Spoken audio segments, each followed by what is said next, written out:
Hello दोस्तों, मैं आर्य आपका दोस्त। आज हम आगे अपनी करंट अफेयर्स की सीरीज में आगे चलेंगे। ठीक है, तो कल हमने बात की थी करंट अफेयर्स में बायोडाइवर्सिटी पर। ठीक है, बायोडाइवर्सिटी में अभी तक हमने जो कवर कर लिया है वो पार्ट था कवक, मान्यता एवं उनका संरक्षण तक हमने देख लिया था। फंगियों के बारे में तक देख लिया था। इसी पूरे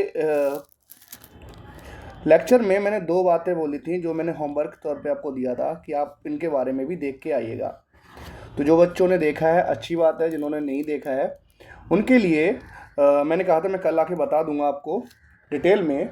तो एक है सिटीज़, एक ऑर्गेनाइजेशन है सिटीज़ जो भी पर्यावरण में जो बायोडाइवर्सिटी है उसके संरक्षण के लिए काम करती है।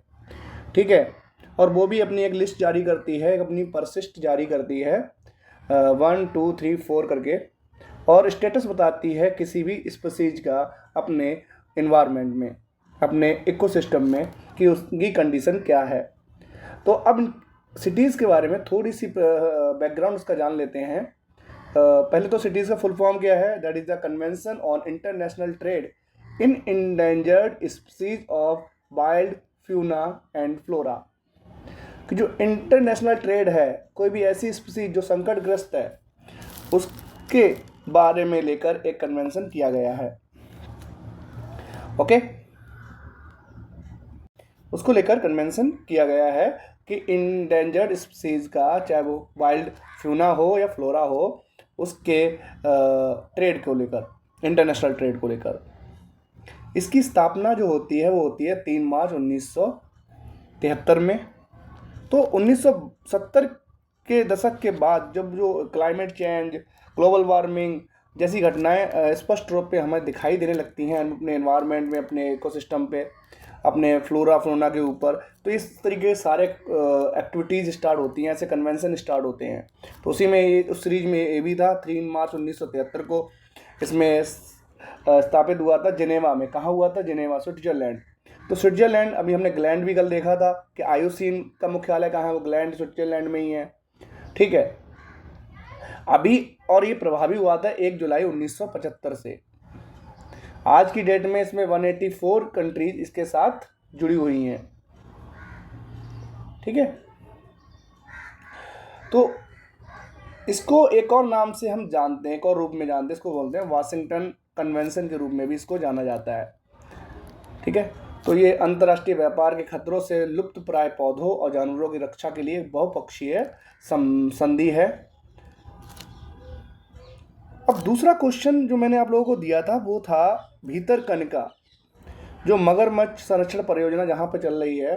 भीतरकनिका जो रामसार साइट है इंडिया में, उड़ीसा के अंदर है, वहाँ से क्वेश्चन दिया था कि उससे जो नदियाँ उनके साथ भीतरकनिका में बहती हैं, जाके समुद्र के पास जाके मिल जाती हैं, वो नदियों के बारे में आप देख लीजिएगा। होता क्या है, यूपीएससी ऐसे ही उठाता है और मैपिंग का क्वेश्चन पूछ लेगा कि पर्टिकुलर रिवर कहाँ से फ्लो करती है। ठीक है, तो मैंने 4 नदियाँ बताई थी, ब्राह्मणी, बैतरणी, धामरा और पटसला। तो आज हम उसी को देखते हैं, मैपिंग कर लेते हैं। तो मैं ऐसे ही पढ़ाऊँगा आप लोगों को, क्योंकि हमें चीज़ें रटनी नहीं है, बस समझ लीजिए, हमें चीज़ें देखते जानी है और समझनी है। कि रटी हुई चीज़ बहुत दिनों तक याद नहीं रहेगी। एक बार आप एजुकेटेड हो जाते हैं, प्रॉपर समझ लेते हैं इंडियन ज्योग्राफी को, एनवायरनमेंट को, तो आप आसानी से अपने मेंस के आंसर भी अच्छे लिखेंगे, और क्वेश्चन अगर प्रीलिम्स में आता है तो बेटर तरीके से उसको अटैम्प्ट कर पाएंगे। क्योंकि हमें नहीं पता है प्रीलिम्स में कहाँ से क्या क्वेश्चन आ जाएगा, लेकिन अगर आपको वाइड नॉलेज होगी, आप अपने करंट अफेयर्स को एंजॉय करते हुए पढ़ेंगे, समझ के पढ़ेंगे, तो definitely you score better in prelims and easily आप क्वालिफाई कर पाएंगे। ठीक है, तो देख ले, तो ये मैप है इंडिया का। ठीक है, तो इसमें आप देखिएगा that is the Brahmani river, है ना। आपको फिगर आउट करके दिखा देता हूँ कि ब्राह्मणी रिवर कहाँ पे है। ठीक है, ये रही हमारी ब्राह्मणी रिवर। ठीक है, उसके बाद मैंने बोल रहा था बैतरनी रिवर कहाँ पे है। बैतरनी रिवर कहाँ है, ये यहाँ से फ्लो कर रही है, ठीक है। एक Dhamra river is also in that place, बिल्कुल कोस्टल लाइन पे ये धामरा। और इसी के पास में ही, भीतरकनिका के पास में ही एक जगह है, बहुत प्रसिद्ध जगह है, गहिर माथा। गहिर माथा कोस्टल एरिया का एक जगह है, एक जहाँ पर जो रिडले, ऑलिव रिडले, जो टर्टल्स होते हैं, कछुए होते हैं, वो यहीं पर प्रजनन के लिए आते हैं, बच्चों को हैचिंग करने के लिए यहीं पे आते हैं, यहीं पे अंडे देते हैं आके वो, और ये इसीलिए प्रसिद्ध है गहिर माथा। उसके नीचे जहाँ से हमारी अनुसंधान केंद्र है, पारादीप एक द्वीप समूह है, वो यहाँ पे है। महानदी जब यहाँ पे डेल्टा का फॉर्मेशन करती है, छोटी छोटी ब्रांचेस में टूट जाती है महानदी, पारादीप, ठीक है। एक और यहाँ पे प्लेस है, देखिएगा, Devi mount. Devi mount is also very important place in coast of Orissa, ये बे ऑफ बंगाल के पास में सारे, ठीक है। इसके नीचे देखिए पुरी, प्रसिद्ध जगन्नाथ मंदिर यहाँ पे है, और उसके नीचे प्रसिद्ध चिल्का लेक, जो भी एक रामसर साइट है, और भारत में खारे पानी की सबसे बड़ी झील है ये, ठीक है। इसमें डॉल्फिन है, मैं यहाँ पे गया था तो डॉल्फिन है इसमें, डॉल्फिन देखने गए थे इसमें हम, डॉल्फिन्स, ठीक है। तो इस तरीके से आप पढ़ेंगे तो definitely you got better marks. And one place is Chandipur. Chandipur is also a very famous place. तो जब आप मैपिंग को भी करते जाएंगे और इस तरह पढ़ेंगे तो डेफिनेटली स्कोर बेटर, ओके। तो नाउ स्टार्ट, जो रिमेनिंग पार्ट जैव विविधता में रह गया था कल हमारा, उसको हम आज कवर कर लेंगे, ठीक है। फिर बायोडाइवर्सिटी पे जितने क्वेश्चन अभी तक यूपीएससी ने पूछे हैं मैं वो कवर करूंगा। मेरा पढ़ाने का तरीका इसी तरीके से है, जिससे कि हम समझ सकें क्वेश्चन किस तरीके से बनाता है। देखो, आप करंट अफेयर्स पूरा पढ़ लेंगे, आपको हवा भी नहीं लगेगी यूपीएससी कैसे क्वेश्चन बना रहा है। उसके लिए आपको पहले पढ़ना है, अपने स्टैटिक्स पार्ट को पहले मजबूत करना है, फिर करंट अफेयर्स को उसके अकॉर्डिंग पढ़ना है, फिर आपको पीवाईक्यू देखने हैं, जिससे कि आपके दिमाग में यूपीएससी की जो थीम है, यूपीएससी का जो तरीका है पूछने का क्वेश्चन, वो भी पता लगे, ठीक है। तो जो रिमेनिंग पार्ट है उसको कवर करते हैं हम लोग। Now begin. आज जो पहला टॉपिक हमारा रहेगा वो है world network of biosphere reserve. अब बायोस्फीयर रिजर्व क्या होते हैं? ऐसे एरिया जहाँ पर हम जो संसाधन हैं, जो जैविक अजैविक घटक होते हैं किसी बायो इकोसिस्टम के, उनको रिजर्व करने की कोशिश करते हैं, तो that place are called as biosphere reserve. संरक्षित करना है हमें, जो भी विलुप्त प्राय हैं, संकट प्राय जीव हैं, पादप हैं, उनको संरक्षित करना है। तो एक नेटवर्क पूरी दुनिया भर में बनाया गया बायोस्फीयर रिजर्व के रूप में, ठीक है। तो इंडिया में कौन कौन से बायोस्फीयर रिजर्व हैं वो हम देखेंगे। और एक प्रोग्राम था यूनेस्को का, तो अब बायोस्फीयर रिजर्व किस ऑर्गेनाइजेशन का प्रोग्राम है, ऐसे पूछा जा सकता है। तो यूनेस्को एक ऑर्गेनाइजेशन है यूनाइटेड नेशन की। यूनाइटेड नेशन का गठन कब हुआ है? 24 अक्टूबर 1945 को, है ना।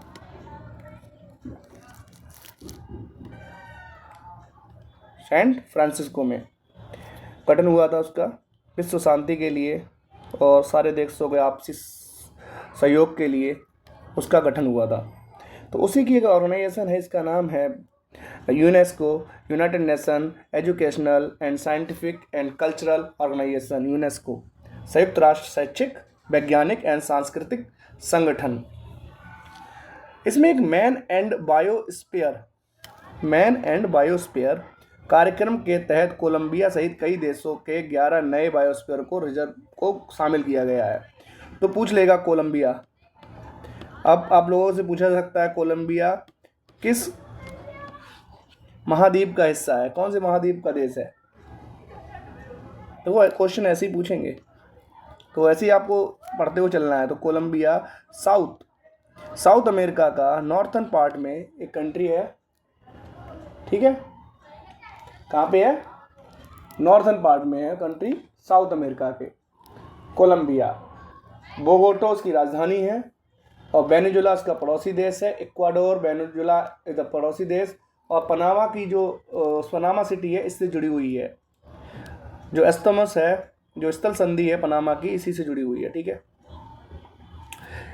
सहित 11 देशों को, नए बायोस्फीयर को, रिजर्व को इसमें शामिल किया गया है। आज की डेट में 136, कितने, 136, हाउ मच, 136 देशों के 759 बायोस्फीयर रिजर्व इस वर्ल्ड नेटवर्क बायोस्फीयर रिजर्व के साथ जुड़े हुए हैं। भारत के लगभग कितने हैं, 18। अभी हम देखेंगे 18 बायोस्फीयर रिजर्व को देखेंगे। उनमें से man and biosphere MAM program के साथ कितने सारे जुड़े हुए हैं, उसको भी देखेंगे। ठीक है, अब बात कर लेते हैं ये जो मैन एंड बायोस्फीयर प्रोग्राम है, कार्यक्रम है, इसकी शुरुआत कब हुई। इसकी शुरुआत हुई 1971 से। तो जब भी ये कुछ ऑर्गेनाइजेशन को आप देखेंगे ना, 1970 के बाद के ही ऑर्गेनाइजेशन होंगे। अभी हमने सिटीज़ देखा था, 3 मार्च 1973 में उसका गठन हुआ, प्रभावी हुआ 1975 से 1 जुलाई।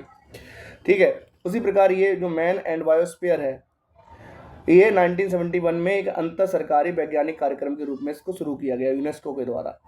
उद्देश्य क्या था, पर्यावरण के बीच, मानव और पर्यावरण के बीच जो मानवीय हस्तक्षेप से पर्यावरण बिगड़ रहा था, दोनों के बीच एक बेहतर समन्वय, एक संबंध स्थापित हो, जिससे कि आने वाली पीढ़ी को जो इफ़ेक्ट आने वाले हैं due to the human interference, वो बैलेंस हो सकें, सस्टेन हो सकें, और जो भी भविष्य की पीढ़ियां हैं उनके लिए हम बेहतर दुनिया दे सकें। ठीक है, और जो प्रॉब्लम्स क्रिएट हो रही हैं ग्लोबल वार्मिंग के कारण, तुम्हारे क्लाइमेट चेंज हो रहा है, ठीक है, बायोडाइवर्सिटी का लॉसेस हो रहे हैं। अब पूरा पढ़ेंगे तो आप एक दूसरे से चीज़ें कनेक्ट करते हुए चल सकते हैं। तो कहते हैं भारत में 18, मैंने आपको बताया था ना 18 बायोस्फीयर हैं, उनमें से 12 को यूनेस्को ने अपनी world network of biosphere reserve में शामिल किया है, MAB में शामिल किया है 12 को। ठीक है, अब सबसे पहले जिस बायोस्फीयर को शामिल किया गया था वो था नीलगिरी। अब नीलगिरी बायोस्फीयर रिजर्व कहाँ पे है, वो स्फीयर है साउथ इंडिया में। साउथ इंडिया कहाँ पे, जहाँ तमिलनाडु, कर्नाटक और केरल राज्य आपस में मिल रहे हैं ना, वहीं पर ये रिजर्व है। और इस 1986 में इसको शामिल किया गया था, पहला रिजर्व था ये। अब बात करते हैं बायोस्फीयर रिजर्व इन सेटू संरक्षण। इन सेटू मैंने बता दिया था, किसी भी जीव का संरक्षण करना है हमें, तो उसी के परिवेश में जाकर उस पर जो नेगेटिव इम्पैक्ट चीज़ें डाल रही हैं उनको हमें हटाना होता है, उसको वहीं पर संरक्षित करना होता है, उसकी आबादी को बढ़ाना होता है। ऐसी परिस्थितियाँ क्रिएट करनी होती हैं वहाँ उस जीव का सर्वोत्तम विकास हो सके। ठीक है, तो उस इन सेटू संरक्षण करने के लिए इन सीटू हम कुछ एरिया को प्रोटेक्टेड एरिया घोषित करते हैं। तो आपने कुछ पढ़े होंगे, नेशनल पार्क पढ़े होंगे इंडिया में, है ना, नेशनल पार्क, बर्ड सेंचुरी पढ़े होंगे, ये सारी चीज़ें आपने पढ़ी होंगी ना। उनमें देखिएगा इस नेशनल पार्क बायोस्फीयर नेशनल, उसमें एक बायोस्फीयर में बहुत सारे नेशनल पार्क हो सकते हैं, बहुत सारे बर्ड सेंचुरीज हो सकती हैं।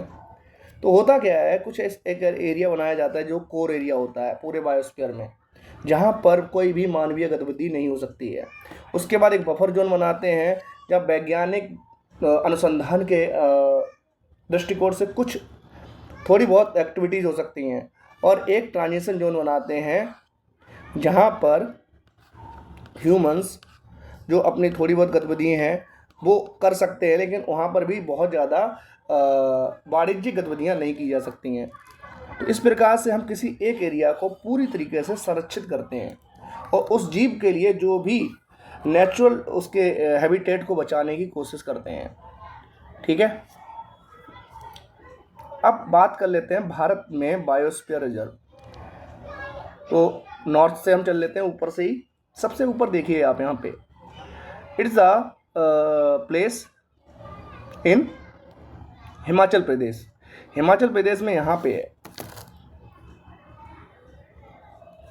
मैं आप लोगों को ऐसे ही थोड़े थोड़े काम देता रहूँगा जिससे कि आप लोगों को बेटर अंडरस्टैंडिंग आएगी। ये देखिए, ये जो जगह है वो यहाँ हिमाचल प्रदेश में है। हिमाचल प्रदेश में कोल्ड डिजर्ट है। क्या है? Cold desert. अब कोल्ड डिजर्ट में कुछ जीव हैं, जैसे कि आपको बकरी मिलेगी यहाँ पर, हिमालयन बकरी मिलेगी, हिम तेंदुआ मिलेगा। तो यहाँ के जो महत्वपूर्ण जीव जंतु होंगे उनके बारे में आपको पता होना चाहिए। कौन से महत्वपूर्ण जीव जंतु हैं कोल्ड डिजर्ट जो बायोस्फीयर है हिमाचल में। उसके बाद Nanda Devi.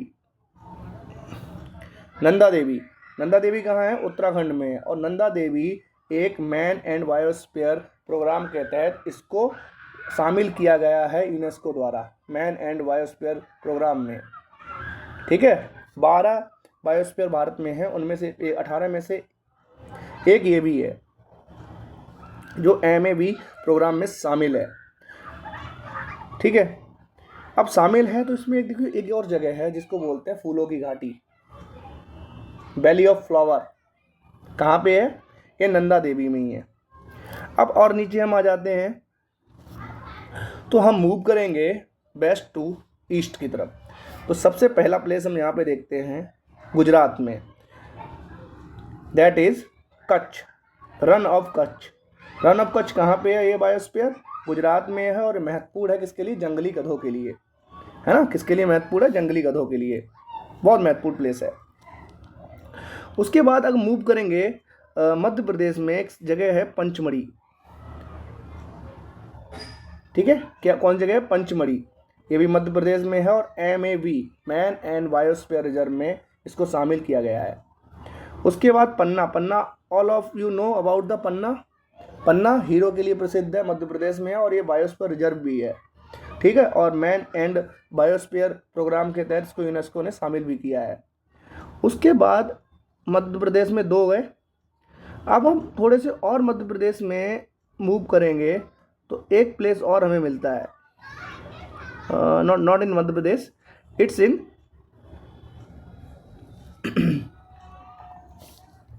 Chhattisgarh, sorry, it's in Chhattisgarh. Chhattisgarh में हमें एक प्लेस मिलती है जो बहुत महत्वपूर्ण है, that is Achanakmar Amarkantak. MAB है। कहाँ पे है ये? छत्तीसगढ़ में है ये बायोस्फीयर, और MAB प्रोग्राम में शामिल है, मैन एंड बायोस्फीयर प्रोग्राम में इसको शामिल किया गया है। मूव और ईस्टर्न पार्ट में हम मूव करते हैं तो एक जंगल है सिमलीपाल। यहाँ पर टाइगर्स, जो रॉयल बंगाल टाइगर यहाँ का प्रमुख वो है, और ये भी MAB उड़ीसा में है, सिमलीपाल MAB। उसके ऊपर मूव करेंगे तो रॉयल बंगाल टाइगर के लिए प्रसिद्ध है सुंदरबन डेल्टा। मैनग्रोव की जो पेड़ होते हैं, जो मैनग्रोव्स के वन हैं, वो उसके लिए भी सुंदरबन डेल्टा बहुत प्रसिद्ध है। सेकंड नंबर में भीतरकनिका मैंने बताया हुआ था। तो ये कहाँ पे है? पश्चिम बंगाल में है, और it's also in covered in MAB in also in cover in Ramsar site and UNESCO विश्व धरातल, यूनेस्को विश्व विरासत स्थल के रूप में भी इसको शामिल किया गया है। ठीक है, अब नॉकरेक UPSC ने पूछा है, मैं दिखाऊंगा PYQ में आपको। नॉकरेक पूछा गया है, तो नॉकरेक जो है वो है तुम्हारा मेघालय में और MAB है। उसके अलावा नॉकरेक के अलावा आप देखेंगे, नॉकरेक के अलावा 2 और जगह हैं। एक है, सबसे पहला हम देखेंगे सिक्किम में। सिक्किम में एक जगह है, सिक्किम में एक जगह है, इसका नाम है कंचनजंगा। कंचनजंगा MAB है, मैप बोल लो इसको, मैन एंड बायोस्फीयर में भी शामिल किया गया है, और it's also a world heritage site है यूनेस्को की भारत में। ठीक है, उसके बाद प्लेस है Manas. It's very famous for Indian गेंडा, जो एक सींग वाला गेंडा है ना, इंडियन गेंडा, उसके लिए प्रसिद्ध है। अब रिकॉल करिएगा, आपने गेंडा पढ़ा था वहाँ पे। अब गेंडा कौन सी कंडीशन में है भारत में? इंडेंजर्ड है, क्रिटिकली इंडेंजर्ड है। तो I hope you know about कि इंडेंजर्ड स्पीसीज है गेंडा, और इनका संरक्षित किया जा रहा है। मानव बायोस्फीयर में इसका संरक्षण किया जाता है, और ये विश्व धरातल, विश्व विरासत स्थल में भी इसको शामिल किया गया हुआ है। ठीक है, उसके बाद है डिब्रू सैखोवा। डिब्रू सैखोवा बायोस्फीयर कहाँ पे है? असम में है।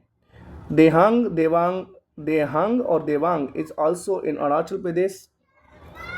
Okay, move down. हम एक एक करके ऐसे ही पढ़ते हैं, पर हम डाउन जाएंगे और देखेंगे साउथ में 3 बायोस्फीयर हैं, जो कि जो मेनलैंड इंडिया का है उसमें 3 है। पहला देखिए, हमने नीलगिरी को पहले ही बता दिया था, MAB में शामिल है। उसके बाद अगस्तमलाई केरल में है, मन्नार की खाड़ी तमिलनाडु में है, और मन्नार की खाड़ी MAB के अलावा इसको रामसर साइट में भी काउंट किया गया है।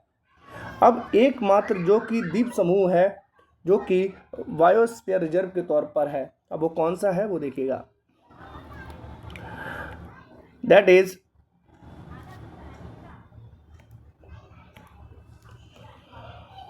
अंडमान निकोबार द्वीप समूह का निकोबार द्वीप समूह, जो ग्रेट निकोबार है, दैट इज MAB। ठीक है, अभी शायद हमारा एक छूट गया है, वो है शायद, हाँ, शेषाचलम हिल्स जो आंध्र प्रदेश में है, वो भी प्रमुख है बायोस्फीयर। अब हमें इनमें क्या देखना होता है? अब देखिए, इतने सारे बायोस्फीयर हमने पढ़ लिया, 18 पढ़ लिए, 12 MAB हैं, और मन्नार की खाड़ी हो गया, सुंदरबन डेल्टा हो गया, ये रामसर साइट्स हैं। यूनेस्को में आपके सुंदरबन हो गया, मानस हो गया, है ना, और मानस हो गया आपका। उसके बाद कंचनजंगा हो गया, ये विश्व विरासत स्थल के रूप में इनको शामिल किया गया है। अब क्वेश्चन यहाँ से UPSC बनाता है कि इन बायोस्फीयर से या इनमें होने वाले नेशनल पार्क से कौन कौन सी नदियाँ बहती हैं। यहाँ से अक्सर क्वेश्चन आ जाता है, कौन कौन सी प्रमुख यहाँ की प्रजातियाँ हैं, चाहे वो फ्लोरा हो, चाहे वो जंतु हों या पादप हों, वो कौन कौन सी प्रमुख हैं। ठीक है, वो हमें दिमाग में अपना रखना है। हमने एक बात समझ लिया कि कौन सा हमारा बायोस्फीयर कहाँ है, अब हमें इसे ऐड ऑन करना है। ऐड ऑन क्या क्या चीज़ें करनी है, इसमें नेशनल पार्क कौन कौन से हैं, वो हमारा सेकंड टॉपिक होगा। फिर उस नेशनल पार्क किस नदी के किनारे बसा हुआ है। ठीक है, जैसे हमने एक रामसर साइट देखी थी, कौन सी? भीतरकनिका हमारा क्या है? मगरमच्छों को संरक्षित करने के लिए एक अभ्यारण्य है ना, और रामसर साइट भी है, आर्द्र भूमि है।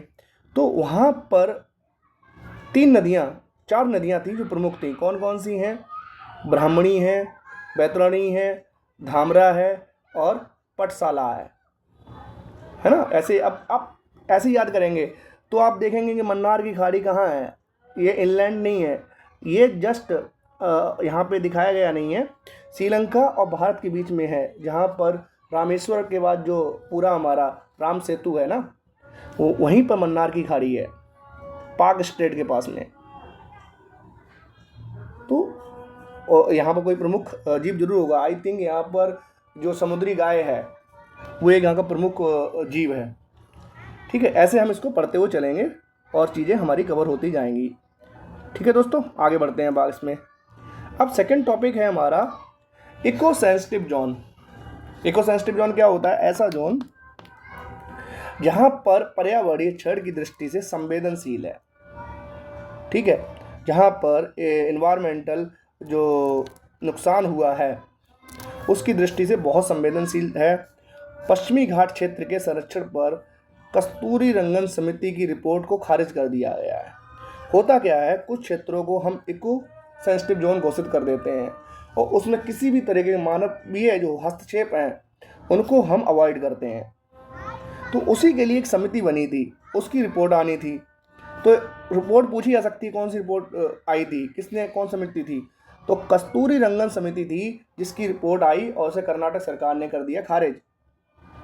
ठीक है, अब खारिज कर दिया है तो ये हुआ क्या है इसमें पूरे में देखिए।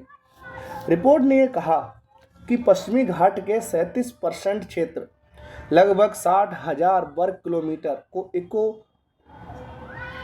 सेंसिटिव जोन घोषित कर दिया जाए। अब जैसे ही कर्नाटक का इतना बड़ा एरिया इको सेंसिटिव जोन घोषित होगा वहाँ के जो विकासात्मक कार्य होंगे, गवर्नमेंट कुछ डेवलपमेंट करना चाह रही होगी इकोनॉमिक पॉइंट ऑफ व्यू से, वो चीज़ें रुकेंगी, है ना।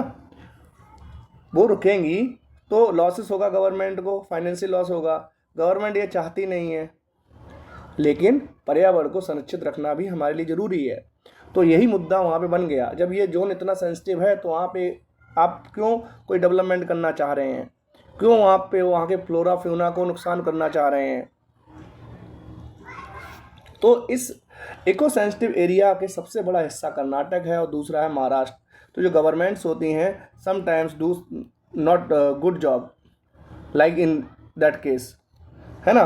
तो जब उन्होंने संवेदनशील बोला है तो उसे खारिज ना करके उस पर शायद एक बार डिबेट कर लेते, लेकिन जब उन्होंने खारिज कर दिया तो यही चीज़ क्या हो गई, मुद्दा बन गई।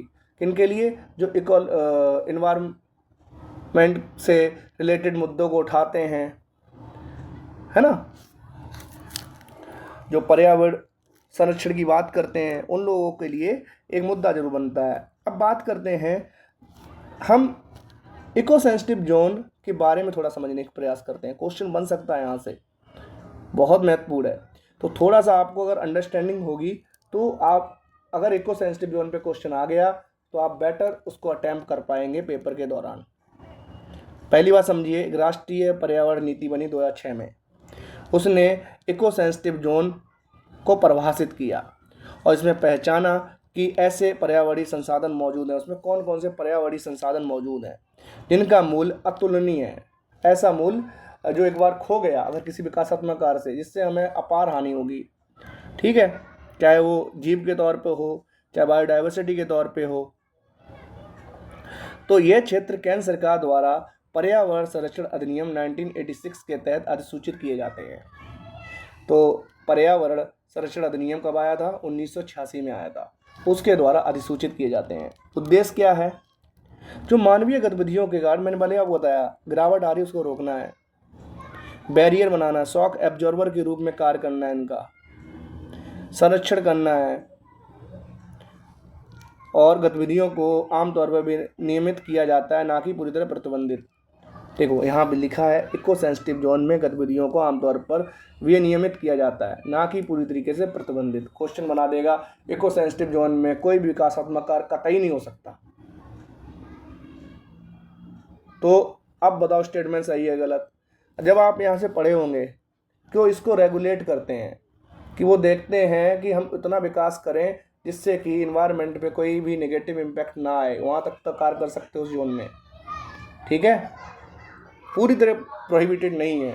पूरी तरह प्रोहिबिटेड कौन कौन से एरिया होते हैं, जैसे तुम्हारा हमने कोर एरिया बताया था बायोस्फीयर रिजर्व का, किसी को इन सिटू संरक्षण करना, किसी जीव का, किसी पादप का, तो उसको कोर एरिया में करना, वहाँ हमें कोई भी गतिविधि नहीं कर सकते। लेकिन इसमें कहा कि विनियमित करके, चीज़ों को रेगुलेट करके ये कर सकते हैं या नहीं कर सकते, जिससे कि इन्वायरमेंट को कोई नेगेटिव इम्पैक्ट ना पड़े, कोई पर्यावरणीय क्षरण ना हो, ठीक है। पूरी तरह प्रतिबंधित नहीं करते हैं। 3 श्रेणियों में इसको बांटा गया है। प्रतिबंधित करते हैं किसी वाणिज्यिक खनन को, प्रदूषण फैलाने वाले उद्योगों को, विनियमित पेड़ों की कटाई को कर देते हैं, कितना पेड़ काटना है, होटल जो रिजॉर्ट होते हैं, जो भी डेवलपमेंट चीज़ें हैं, सड़क बनाना है, इनकी स्थापना करते हैं, ठीक है। अनुमति किसको होती है, स्थानीय समुदाय द्वारा जारी कृषि और बागवानी प्रथा को, जो प्राकृतिक चीज़ों से जुड़े हुई चीज़ें हैं, प्राथमिक सेक्टर से जुड़ी हुई जो चीज़ें हैं, उनको हम प्रमोट कर देते हैं वहाँ पर, जिससे कि एनवायरनमेंट पे उनका ज़्यादा इम्पैक्ट आता नहीं है।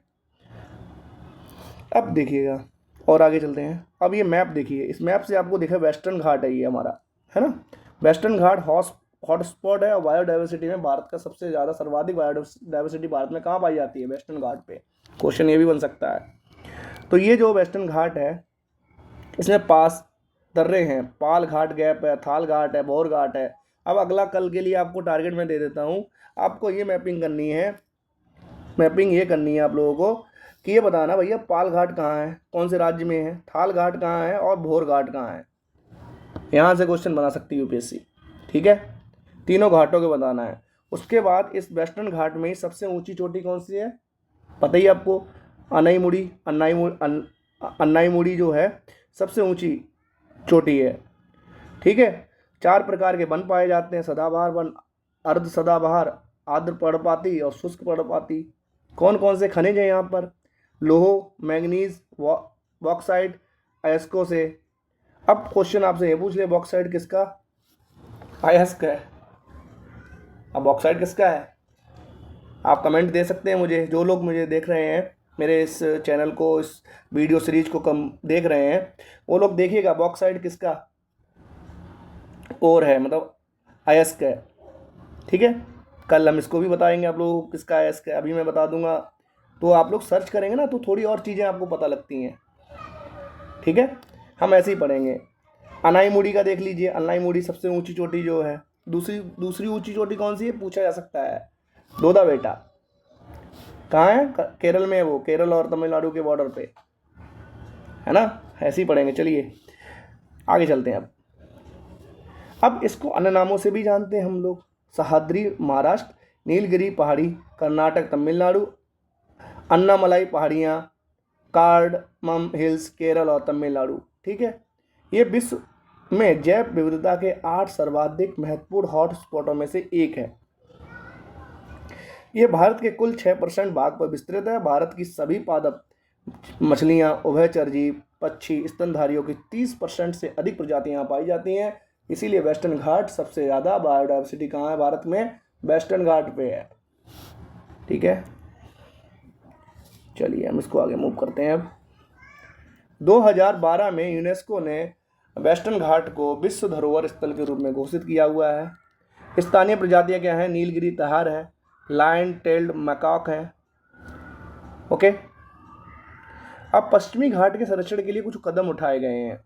वो क्या? पश्चिमी घाट पारिस्थितिकी विशेषज्ञ पैनल बनाया गया 2011 में। इसे माधव गाडगिल समिति के नाम से जाना जाता है। इसे 3 क्षेत्रों में विभाजित किया गया। पहला, बहुत उच्च संवेदनशीलता वाला क्षेत्र, very high sensitive eco sensitive zone, उच्च संवेदनशील जोन और मध्यम संवेदनशील जोन। डॉक्टर के कस्तूरी रंगन की अध्यक्षता में गठित उच्च स्तरीय कार्य समूह, जिसने अभी रिपोर्ट दी, जिसे कर्नाटक सरकार ने खारिज कर दिया। पश्चिमी घाट पारिस्थितिकी रूप से संवेदनशील क्षेत्र के ड्राफ्ट नोटिफिकेशन का 6वां संस्करण है। ब्रह्मगिरी पहाड़ियों का मामला। अब देखो यहाँ से क्वेश्चन बनाएगा। अब देखिए यार, यही तो हमें देखना होता है। अब यहाँ से मैं क्वेश्चन आपको मैं बताता जा रहा हूँ। ब्रह्मगिरी पूछ लेंगे अगली बार। ब्रह्मगिरी पहाड़ियाँ कहाँ स्थित है? ठीक है, तो ब्रह्मगिरी पहाड़ियाँ तुम्हारी कहाँ है? कर्नाटक में है। और इसका मैपिंग भी कर लीजिएगा। तो हरित राष्ट्रीय हरित अधिकरण, अभी NGT। अब हम पढ़ते जा रहे हैं तो हमें 1 मिनट भी नहीं लगेगा NGT के बारे में बताने में। ठीक है, तो चलिए NGT के बारे में देख।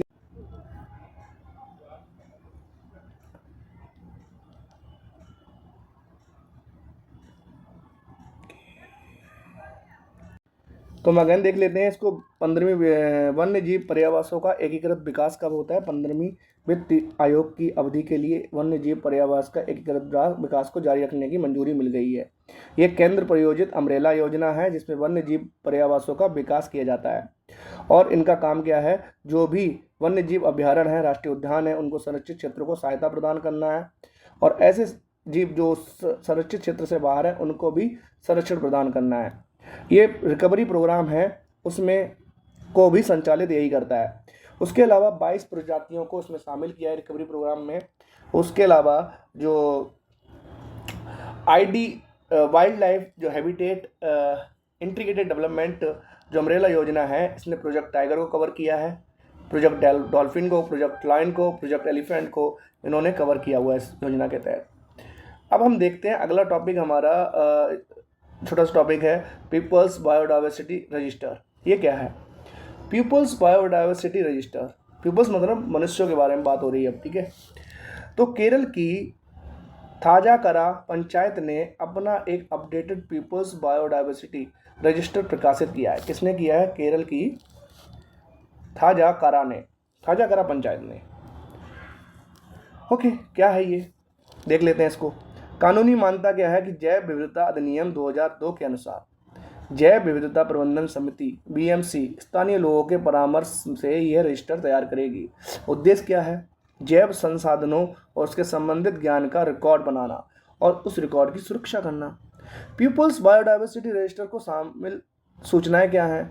स्थानीय जैव विविधताओं की उपलब्धता और औषधीय या किसी अन्य उपयोग के बारे में जानकारी। जो भी स्थानीय जैव संसाधनों की जो उपलब्धता है उसके बारे में जानकारी इसमें रखनी है। उनके औषधीय और अन्य उपयोग के बारे में जानकारी उसके अंदर रखनी है। किसी अन्य पारंपरिक ज्ञान की जानकारी, जो भी पारंपरिक ज्ञान है, एक है पीढ़ी से दूसरी पीढ़ी में ट्रांसफर हो रहा है, उसकी जानकारी भी इसमें रखनी है। इसकी महत्व क्या है? ये जैव विविधता और पारंपरिक ज्ञान का स्थानीय समुदाय के स्वामित्व के दावे का समर्थन करेगा। फिर हम बताएंगे पर्टिकुलर चीज़ किस एरिया से रिलेट थी।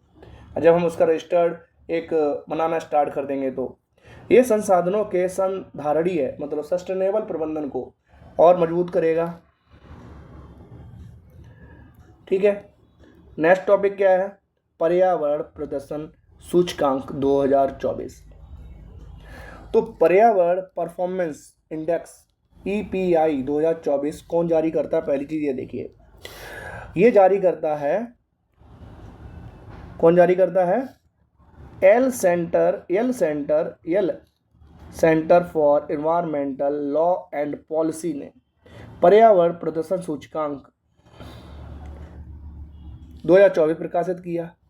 यह सूचकांक 180 देशों में जो क्लाइमेट चेंज है, पर्यावरण जलवायु परिवर्तन समन प्रदर्शन करते हैं, पर्यावरणीय स्वास्थ्य के बारे में, इकोसिस्टम के लेवली कितना इकोसिस्टम जीवंत है, कितना स्वस्थ है, उसके बारे में को देखते हुए जलवायु परिवर्तन समन प्रदर्शन कि जलवायु प्रदर्शन जो परिवर्तन है उससे कितना ज़्यादा सुरक्षित एक तरीके से। ठीक है, उसमें पर्यावरणीय स्वास्थ्य उसका कैसा है, इकोसिस्टम कितना लिवलीहुड है, कितना उसमें बायोडाइवर्सिटी ज़्यादा है, ठीक है, कितना उसमें नेचुरल कंडीशन में है वो इकोसिस्टम, उसके आधार पर एक रैंकिंग जारी की जाती है। यह रैंकिंग 11 श्रेणियों में 58 प्रदर्शन संकेतकों का उपयोग करके दी जाती है और इस आधार पर एस्टोनिया, अब बात करते हैं एस्टोनिया की। तो देखिए एस्टोनिया कहाँ पे है? एक कंट्री है एस्टोनिया। अब आपने एक कंट्री देखी होगी यूरोप में जो कि बाल्टिक सागर के आसपास है ना? आप देखिएगा एस्टोनिया वहीं पे है। तो एस्टोनिया कवर करती है, आपने एक लिथुआनिया, फिनलैंड, एस्टोनिया ऐसे करके लाटविया के ऊपर है कंट्री। तो बाल्टिक सागर के आसपास की है, यूरोपियन कंट्री है एस्टोनिया, उसको पहला प्राइज़ मिला इसमें। भारत की रैंकिंग क्या है? 176वीं, बहुत ही नीचे रैंकिंग है, 180 में। ठीक है, 180 में। विश्व में भारत चीन को पीछे छोड़ते हुए मानव जनित सल्फर डाइऑक्साइड का सबसे बड़ा उत्सर्जक बन गया है। बड़ी चिंता वाली बात है ये हमारे लिए। और हमें क्यों ऐसा हो रहा है कि हम सल्फर डाइऑक्साइड जो कि एक तरीके से जो वायु प्रदूषण में सबसे महत्वपूर्ण गैसों में से एक है, उसका सबसे बड़ा उत्सर्जक बन गया है चीन को पीछे छोड़ते हुए। ठीक है, आगे चलते हैं। अब यहाँ से आता है नेचर कंजर्वेशन इंडेक्स। ये इंडेक्स से भी क्वेश्चन आ सकता है भाई, बारंबार पूछते हैं। तो नेचर कंजर्वेशन इंडेक्स क्या है? NCI क्या है? हाल ही में Goldman Sonnenfeld school of sustainability and climate change. तो आपको इतना याद रखना है, गोल्डमैन सोसेनफेल्ड स्कूल है जो सतत विकास सस्टेनेबिलिटी एंड क्लाइमेट चेंज द्वारा नेचर कंजर्वेशन इंडेक्स जारी किया जाता है। उसके अनुसार भारत की रैंकिंग उसने भी 176 दी है। थोड़े याद करने में आसानी होगी, बहुत अच्छी कंडीशन नहीं है इंडिया की भी इसमें। ठीक है, 176वीं। इसका मूल्यांकन करते हैं जब हम रैंकिंग डिसाइड करते हैं तो हम देखते हैं भूमि प्रबंधन कैसे है भारत किसी देश में, नॉट इन इंडिया, पूरे विश्व के देशों की गणना करते हैं, 180 देशों की गणना करते हैं, उसमें देखते हैं भूमि प्रबंधन कैसे है, जैव विविधता को खतरा कितना है, क्षमता और गवर्नेंस क्या है, भविष्य का रुझान क्या है, उसको देखते हुए चीज़ें देखी जा रही हैं। ठीक है, नेक्स्ट ऊंट, कैमल को क्या बोलते हैं भाई? रेगिस्तान का जहाज। हाँ, ऊंट क्यों ऐसा होता है? तो उसके पैर जो होते हैं ना कुछ इस तरीके से बने होते हैं जो कि अनुकूलन प्राप्त होते हैं रेतीली भूमि पे चलने के लिए, है ना। और ऐसे क्लाइमेट में रहने के लिए ये अनुकूलित होता है जहाँ पानी कम होता है। तो ऊँट क्या करता है, एक बार में बहुत सारा पानी पी लेता है और बहुत समय तक बिना पानी पिए रह सकता है। ओके, तो संयुक्त राष्ट्र ने 2024 को अंतर्राष्ट्रीय कैमलिडस वर्ष घोषित किया है। तो कैमलिडस वर्ष 2024 को घोषित कर दिया है। इस दिवस का उद्देश्य कैमलिडस के महत्व के बारे में जागरूकता फैलाना है। ठीक है, कैमलिडाई फैमिली जो है उससे ही ऊँट आते हैं। तो ऊँट अफ्रीका और एशिया में पाए जाते हैं। मूलतः कहाँ की प्रजाति है ऊँट? एशिया और अफ्रीका की। ऊँट के प्रकार क्या हैं? ड्रोमेडरी या अरबी ऊँट जो कुबड़ वाला ऊँट होता है ना, इंडिया में पाया जाता है। और एक होता है बैक्ट्रियन ऊँट, जो थोड़े से अफगानिस्तान के ऊपर वाले हिस्से में जाओगे ना, अफगानिस्तान, उज्बेकिस्तान, अफगानिस्तान के थोड़े से ऊपर जाओगे तो वहाँ बैक्ट्रिया है एक जगह, है ना, बैक्ट्रिया। वहाँ पर एक 2 कुबड़ वाला ऊँट पाया जाता है। लोग इन्हें पालतू बनाते हैं। भारत में देखेंगे तो जो लोग RAS की तैयारी करते हैं उनके लिए बहुत महत्वपूर्ण हो जाता है। उन्हें पता होना चाहिए कि राजस्थान का राष्ट्रीय पशु क्या है। तो जनरल नॉलेज, इसकी अवेयरनेस ठीक होगी, वो जानता होगा कि ऊँट वहाँ का राष्ट्रीय पशु होना चाहिए। खराई ऊँट मैनग्रोव खाने के लिए समुद्र में लंबी दूरी तक लगभग एक बार में 3 किलोमीटर तक तैरते हैं। तो पूछ लेगा कि दुनिया में ऐसे ऊँट की प्रजाति बताओ जो पानी में तैर लेता हो। इस बार पूछा था कि बताओ कि कोई तितली है वो जहरीली है कि नहीं है। ऐसे कर 2024 में क्वेश्चन पूछ लिया कि दुनिया में इतनी दुनिया में कोई तितली जहरीली होगी क्या? डेफिनेटली होगी। अब ऐसे क्वेश्चन पढ़ते समय आपको खराई ऊँट के बारे में याद आ जाएगा। हाँ, ऊँट को मैंने पढ़ा था कहीं पे कि ऊँट की प्रजाति भी पानी में तैर लेती है। ये ऊँट कच्छ गुजरात में पाए जाते हैं। तो हम फिल इन द ब्लैंक के लिए कैसे वो कर देगा, मैचिंग के लिए क्वेश्चन बना देगा। कह देगा कि एक ऊँट है खराई ऊँट, ये अफगानिस्तान में पाया जाता है, ऐसे बोल देगा। ऐसी रेतीली जगह जहाँ समुद्र ही नहीं दूर दूर तक। ठीक है, तो भाई वहाँ तुम्हारा ये कट जाएगा। ये ऊँट उस जगह पाया जाएगा जहाँ पर समुद्र का एरिया होगा। वो कहाँ है? Kutch, run of Kutch. वहीं पर मैनग्रोव के जंगल हैं। उन जंगलों को मैनग्रोव को खाने के लिए आता है। बैक्ट्रियन ऊँट लद्दाख के नुब्रा घाटी में पाए जाते हैं। नुब्रा घाटी पता है कहाँ पे है? जो हमारा लद्दाख एरिया है उसके ऊपर सियाचिन से ऊपर नुब्रा नदी बहती है वहाँ पे। क्वेश्चन आया हुआ है यहाँ से भी। ड्रोमेट्री ऊँट गर्म रेगिस्तानी राजस्थान गुजरात में पाए जाते हैं। अन्य प्रकार के कैमलिडस में शामिल हैं लैम्पा भी ऊँट जैसा ही होता है, बिकुना, गुआनाको, अल्पाका। तो हम ये 4 नाम क्यों मैंने पढ़े? मैं चाहता छोड़ देता। पूछ लेगा ये किसकी प्रजाति है, कह देगा ये सरीसृप है। गुआनाको करके पूछेगा और कहेगा सरीसृप की प्रजाति है। इनमें बताओ कौन सी सरीसृप की प्रजाति नहीं है, और गुआनाको भी उसमें दे देगा। तो गुआनाको से तो हमें ऐसे ही लग रहा है रेप्टाइल्स ही है कोई लिजार्ड है ना भाई? लिजार्ड नहीं है, ऊँट की प्रजाति है एक। अल्पक्का, लामा, बिकुना, गुआनाको। और एक और चीज़ आप बताएं, आज का टॉपिक हमारे यहीं फिनिश होता है। तो मैं आपको एक चीज़ बता देता हूँ। देखो आप लोग पढ़ें तो मेरे लिए इतना भी स्कोप हो नहीं पा रहा है। जैसे मैंने बताया तो आपको लामा जब मैंने आपको बताया तो आप क्या करिएगा, जैसे आपको कभी रील चलाते होंगे, है ना, बच्चे रील भी चला लेते हैं, बीच में थक जाते हैं तो क्या करिए, आप रील ना चला के लामा सर्च कर लीजिए। ठीक है, और लामा की फ़ोटो निकाल लीजिए, गुआनाको की फ़ोटो निकाल लीजिए गूगल में सर्च करके।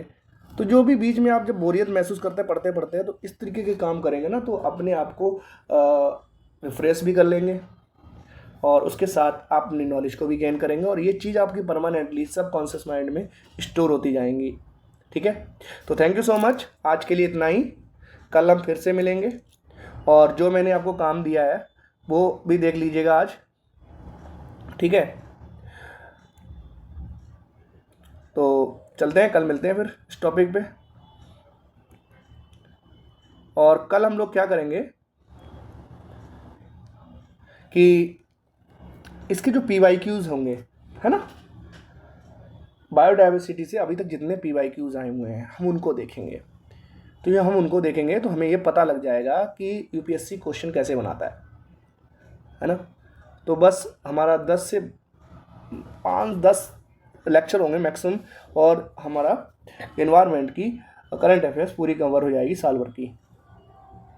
और हमें ये भी पता लग जाएगा PYQ किस तरीके से किस एरिया में हमें फोकस करना है ना। पढ़ते समय फिर हम क्वेश्चन क्रिएशन दिमाग में बनने लगते हैं कि हाँ भाई, जैसे मैंने गुआनाको पढ़ा तो मेरे दिमाग में बन गया गुआनाको से क्वेश्चन कैसे बना सकता है UPSC, है ना, स्पेशल सा नाम है ना गुआनाको।